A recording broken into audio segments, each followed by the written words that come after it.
Max bought a used car for $9,000. He made a $3,000 down payment and paid the balance with a 1-year loan. His monthly payments were $528.90. What was the APR for the loan? APR is annual percentage rate, and we'll use this table to find it for the problem. The labeling at the top of the table is a good reminder of what we need to use to find the values in the middle of the table. First, let's find the amount financed. The car cost $9,000, but he did make a $3,000 down payment. So the amount financed, the amount he needed to borrow, was $9,000 minus $3,000, or $6,000. We also need to know the finance charge, which is the total interest Max paid to the bank. Now, we weren't told that, but we were told that he makes monthly payments of $528.90. So we can figure out the total amount of money that he paid to the bank. That's principal plus interest. He did make monthly payments, and he paid those monthly payments for a year. So the total he paid to the bank was 12 times the $528.90, or $6,346.80. That money is principal plus interest, and we want to know the finance charge, which is just the interest. So if we take that principal plus interest and subtract the amount of principal, the amount he borrowed, we'll get the interest, or the finance charge, which is $346.80. Now we're ready to find the finance charge per $100 financed. That's the finance charge divided by the amount financed times 100. If we round that to the nearest cent, we get $5.78. Now we're ready to use the table. All we need to know is the number of payments Max made. And since he had a 1-year loan and he made monthly payments, we know that he made 12 payments. In that row that corresponds to 12 payments, we need to find the number that's as close to $5.78 as we can.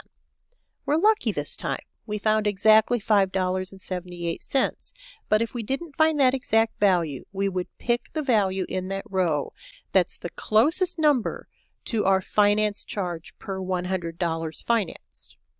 From that $5.78, we now read up to the top of the table, and we can find our annual percentage rate.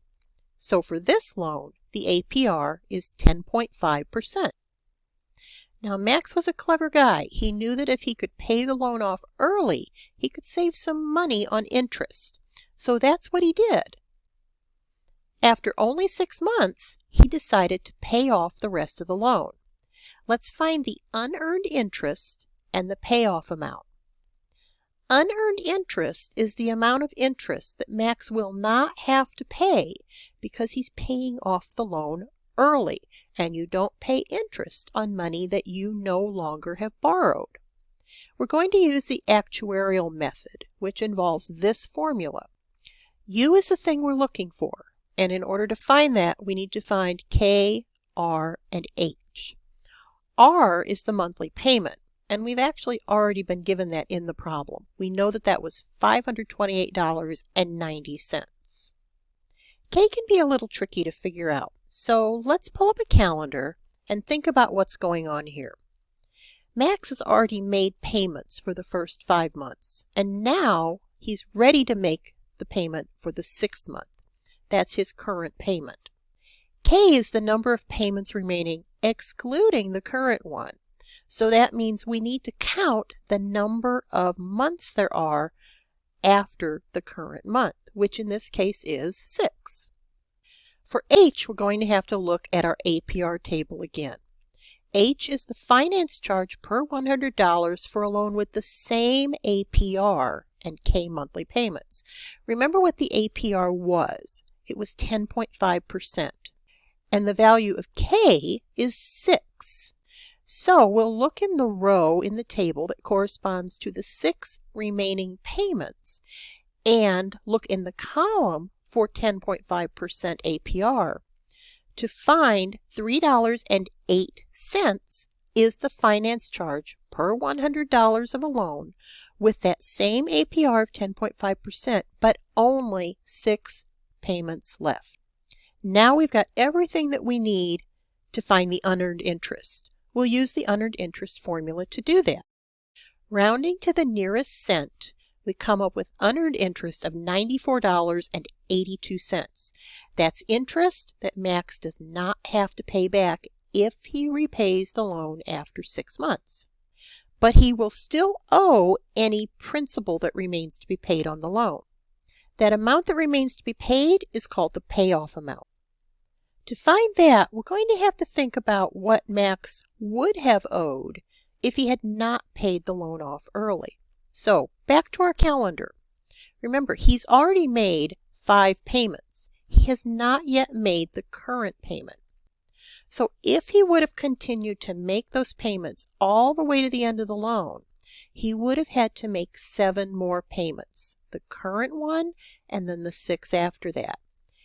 So those 7 payments of $528.90 would have cost him $3,702.30.